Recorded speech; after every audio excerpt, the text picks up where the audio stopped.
Biz 18+ ni ertadan boshlab olib tashlaymiz. Hayotingizdan 18+ yo'qolib qoladimi? Ertaga million chiqarmaymiz. Konsertini ham qo'ymaymiz, videosini ham chiqarmaymiz. Yoshlarni tarbiyasi birdaniga yaxshilanib ketishiga ishonchingiz komilmi? Men uyim maktabni oldida. Ertalab havo kirishi uchun oynamni ochib qo'yaman.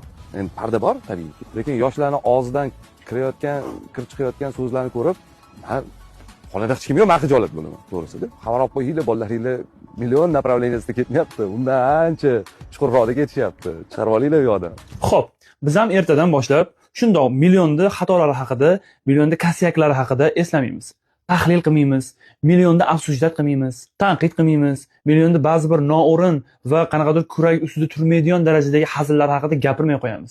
Xo'sh, sizlar ham baxtli bo'lib ketasizlarmi shu bilan? Hayotlaringda muammo ariydimi? Umuman hayotlaringda muammo qolmaydimi?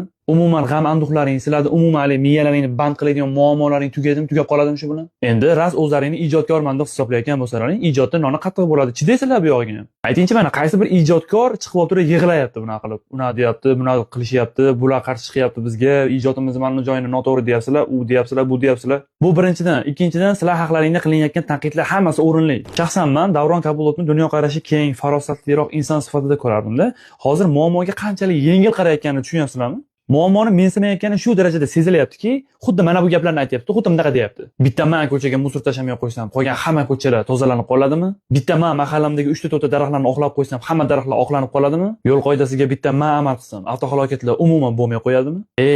Maydalashmang aka, safingiz aniq bo'lsin. Bitta bizni konsertimiz bilan o'zgarib qolmaydi. Yoshlarning tarbiyasi bitta biz hal qilib qo'ymaymiz. Ota-onasi bergan 17 yillik tarbiyani 2 soatlik konsert bilan buzib qo'ymaymiz. Bahona qilmang aka, yig'ishtiring bahonani, ikkilanmang, maydalashmang. Mard bo'ling aka, tan oling, qilayotgan ishingiz noto'g'riligini tan oling. Mana shu ishda qiyin kelyapti, mana shundan kayf olyapman, mana shundan pul topyapman, degan qutuling bo'ldi.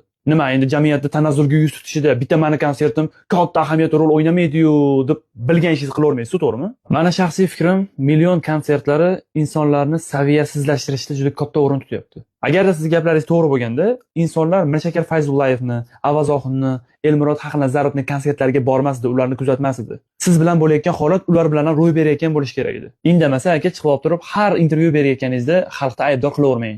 Jamiyatlar tanqidlar bilan o'sadi, tanqidlar bilan rivojlanadi. Siz rostdan ham haqqoniy tanqid qilayotgan bo'lsa, sal o'zingizga ham qarang, jamoangizga ham qarang, chiqarayotgan proyektlaringizga ham qarang aka.